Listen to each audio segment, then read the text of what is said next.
talk about carry the banner. For what? Carry the banner for what? Oh, the term carry the banner is like hobo slang from the Great Depression, meaning that if like say you were a homeless guy, I was a homeless guy. Mm-hmm. We were hanging out, talking about our plans, big plans for the evening, right? You would say, hey, do you have a safe place to sleep tonight? And I would say, if I didn't, I would say, no, I'm going to carry the banner. Meaning I would hop on a train or sleep on the streets, try to avoid being murdered or get locked up for vagrancy charges. So that was like this slang they used, like I'm going to carry the banner of, I suppose, just being homeless. Being homeless. That hobo pride, man. Ride it out.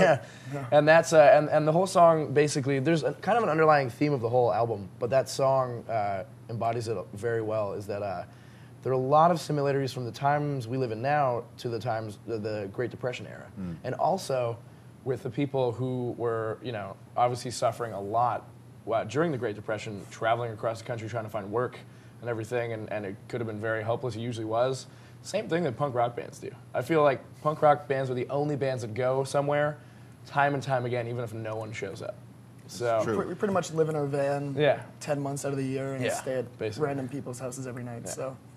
So I mean, we carry our own banner. We carry our banner. Yes.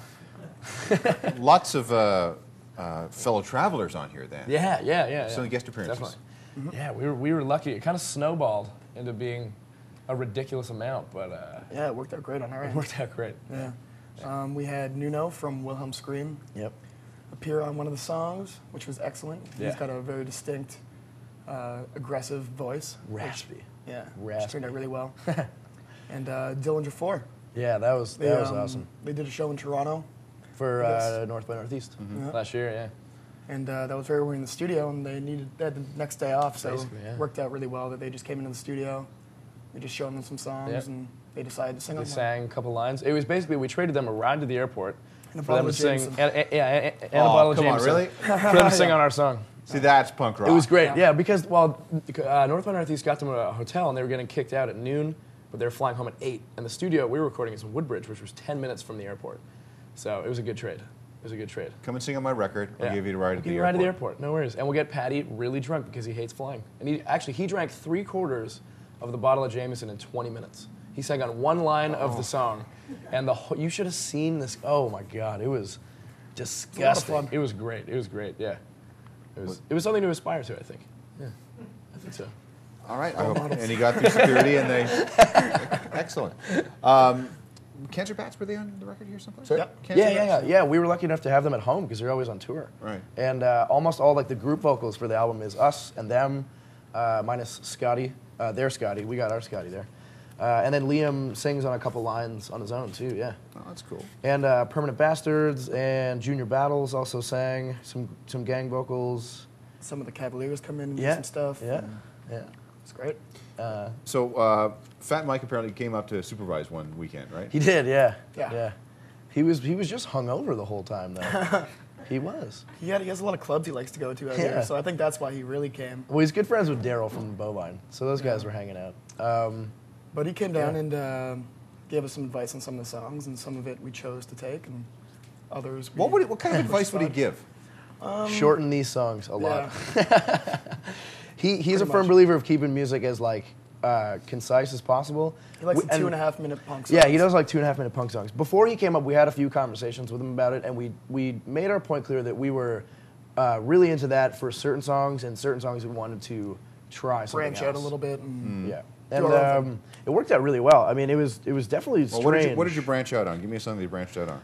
We have a 5-minute long song at the end. Yeah, the I think outro. we wanted to cut that one down, or cut it into 2 songs maybe. Something like that. I forget. Something kind of weird. But I mean, but in the end, basically the process when he came up was we would sit around in our jam space with him, listen to a song, from the top to the bottom, and then he would ask us if we had any problems with the song, and if we didn't, he would, if he had any strong opinions on any certain parts, he would voice them, and if we were not really feeling his suggestion, we'd move on. He'd just back off. Yep, he would totally back off. It was really cool.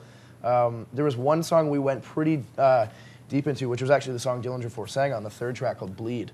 And just like arrangement-wise, him and us, we just basically went through it with a fine-tooth comb. And that was the only drastic change, but it was definitely a change for the better because personally when I listened to the first version we had of it, It was all over the place. It was so weird, and like the bridge was half the song and all this crazy stuff. And it was one of the first songs we wrote for the record.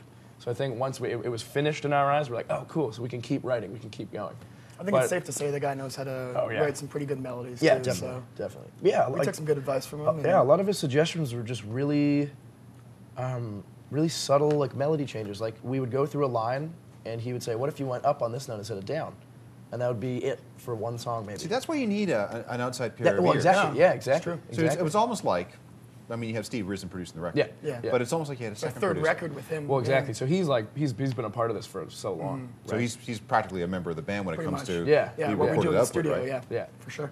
And it's a blast recording with him. He keeps like he can definitely cut the tension very well. He's got great ideas, and he makes records sound incredible. But it was definitely pretty cool to funny have man, Mike. too. Yeah, he's hilarious. Yeah. But yeah, it was definitely really cool to have Fat Mike come up and work with us. Okay, one last question. If I look really hard at the fine print, I see my name here. You're there. That's nice. You're there. Yeah. Oh, and Mike's name's here too. Mike's That's there good. too. Yeah. That's very nice. Well, thank you very much. Anytime. I'll show this to my mom and dad, and they'll say, And then they'll say, "Who's that band?" "Well, I then can't- that's I exactly." can't- Can we hear the record? I'll put it on. And then they'll say, "Who are these four horsemen of the they go, rock "What? apocalypse?" Don't play them shithawks. It's Yeah, don't. Yeah, I was going to stay away from that one. Yeah. My parents have no idea what I do. They don't. And they don't. Really? Probably your parents have no idea what you do. My dad knows what I do. He does? Yeah, Oh, yeah. He's a rock and roller. He's a rock and roller. Yeah. He is. See, He taught me well. Isn't he disappointed in you that you didn't become a teacher or something? Not at all. Not at See, all. He'd be I- bored with me excited. being a teacher. Yeah. See, I live with that stigma my whole life. I should have been. So, if you had been a teacher, you could have taught grade 10 for 32 years and get your summers off. True. You don't have to learn anything because grade 10 stays grade 10 forever. That's true. Yeah. My dad lives his rock star dreams through me. So Yep. he thinks we're a lot bigger than we are. I lie to him all the That's time. okay. Let him go. Damn, all we played the in Hamilton sellout. last night to 3,000 people. It was nuts. Do you know Elton John? We do. Wait, I was just being He serious. made me personally? a pair of sunglasses one time. It was great. Oh, come on, I was just being a jerk. I'm being a jerk too. I'm just kidding. Oh, good. We thanked you on our record. That's okay. All right. Well, good luck with the record. Good luck Thank with the you tour that very comes much. along with it. And again, if you Squint. you'll squint, you'll figure it out. There's a horse and a bunch of dogs on it. It looks really cool. And a hot chick getting something torn off her leg. Yep. Yeah. And she doesn't look happy about it. The horse has got fangs. Yeah, the horse So- is scary. That's a The horse scary has looking Scary fangs, horse. Oh, look at that. That's a Yeah, mean it's looking pretty horse. gnarly. I've never looked at our CD before. That's pretty cool. That turned out really well. Then on the back, you have a bunch of drunken people enjoying the plague. Yep, that's Scott right there drinking, and he's also the ox right there. Oh, carrying a excellent. bunch of Not stuff. bad, There's huh? 2 characters on the back, inspired by this band. I'm Good. I'm Well, starring in that. well, good luck, and we'll see you guys again Thank next you time. very much. Thank you very much.